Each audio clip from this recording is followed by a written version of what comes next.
Good morning guys. আশা করি তোমরা সবাই ভালো আছো, সুস্থ আছো। আমিও খুব ভালো আছি।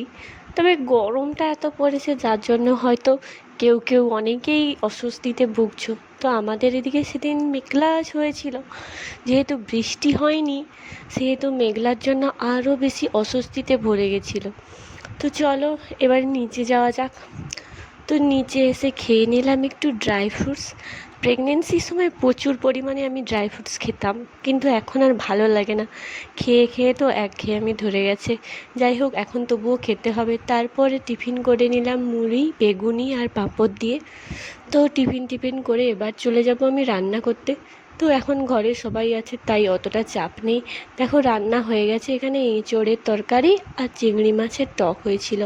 গরমে সবাই টকটাই বেশি পছন্দ করছে, তো তার জন্যই টকটাই হচ্ছে। তো তোমাদের বাড়িতে কার কী রান্না হয়েছে একটা জিনিস দেখো, আমার ছেলে ঘুমোচ্ছে তো, এই দেখো গাড়ি নিয়ে ঘুমোচ্ছে বাবু। কিছুতেই আমি ছাড়াতে পারছি না ঘুমন্ত অবস্থাতে, সে ধরেই ওটাকে ঘুমাচ্ছিল। তা যে যার প্রিয় জিনিস। তো এখানে চলে এসেছি আমি স্নান করে। তো এবারে একটু স্কিন কেয়ার করে নেব।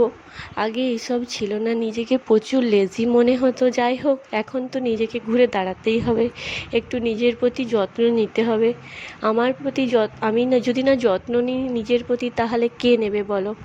মেয়েদের মা হওয়ার পরে কোনো আর নিজস্ব যত্ন বলে থাকে না, কিন্তু তার মাঝেও সময় বের করে কিছুটা হলেও করাটা উচিত। নিজেকে আয়নায় দেখে বারবার মনে হয় এটা কি আমি?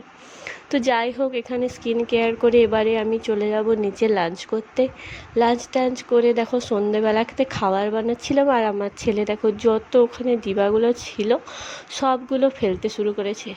দিন দিন যত বড় হচ্ছে তো বদমাশির পরিমাণটা খুব পরিমাণে বাড়ছে।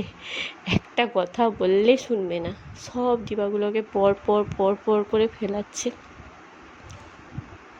বদমাস কোথাকারে। ওই পাপা বলতে আমার দিকে তাকাচ্ছিল। যাই হোক, ছেলেকে খাইয়ে দাইয়ে ওকে ঘুম পাড়িয়ে দিয়েছি। এবারে সন্ধ্যাবেলাতে একটু আজকে বিস্কিটই খাচ্ছিলাম।